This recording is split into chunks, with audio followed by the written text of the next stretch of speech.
வணக்கம். இன்றைக்கி நாம் 3in1 கொழுக்கட்டை எப்படி பண்ணுறதுன்னு பார்க்கலாம். ஒரே அரிசி மாவு தான் நம்ம 3 டிஃப்ரெண்ட் டைப்ஸ் ஆஃப் கொழுக்கட்டை அதிலேருந்து பண்ணலாம்.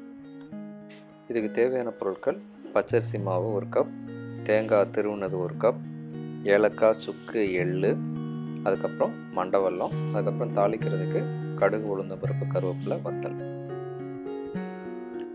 ஃபஸ்ட்டு அரிசி மாவில் தேவையான அளவு உப்பு போட்டுக்கோங்க.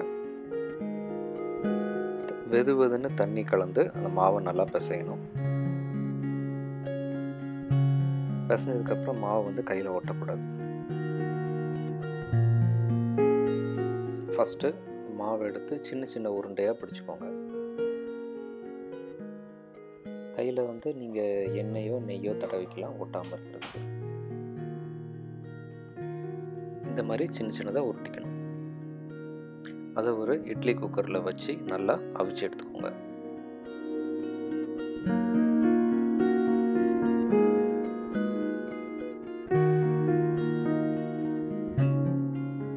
இந்த அவிச்சு எடுத்ததுலேருந்து 2 விதமான கொழுக்கட்டை நம்ம பண்ணலாம்.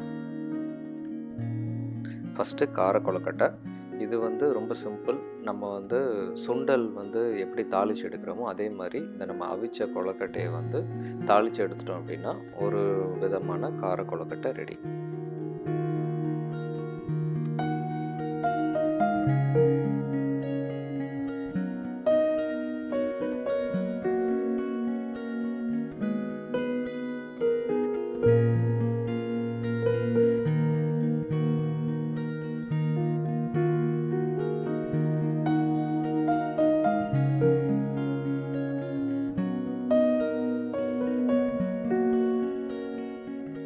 காயம் கொஞ்சம் சேர்த்துக்கலாம்.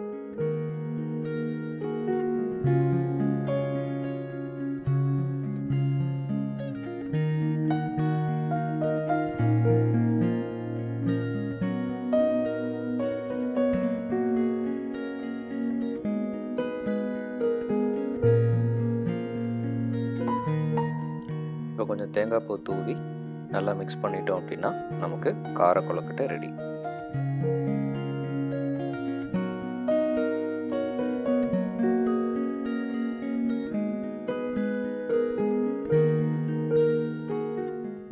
அடுத்து எப்படி இனிப்பு கொழுக்கட்டை பண்ணுறது அப்படின்னு பார்க்கலாம்.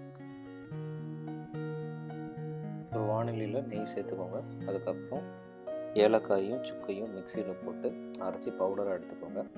அது கொஞ்சம் சேர்த்துட்டு கொஞ்சம் மண்டவெல்லம், கொஞ்சம் தேங்காய் திருவுனது போட்டு நல்லா மிக்ஸ் பண்ணிக்கோங்க.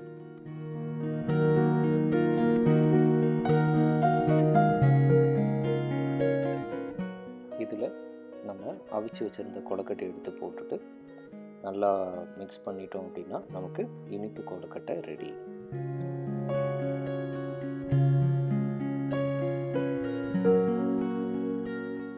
இப்போ 3வது டைப் ஆஃப் கொழுக்கட்டை எப்படி பண்ணுறதுன்னு பார்க்கலாம். அதுக்கு ஃபஸ்ட்டு எள்ளையும் மண்டவெல்லத்தையும் மிக்சியில் போட்டு பவுடராக்கி வச்சுக்கோங்க.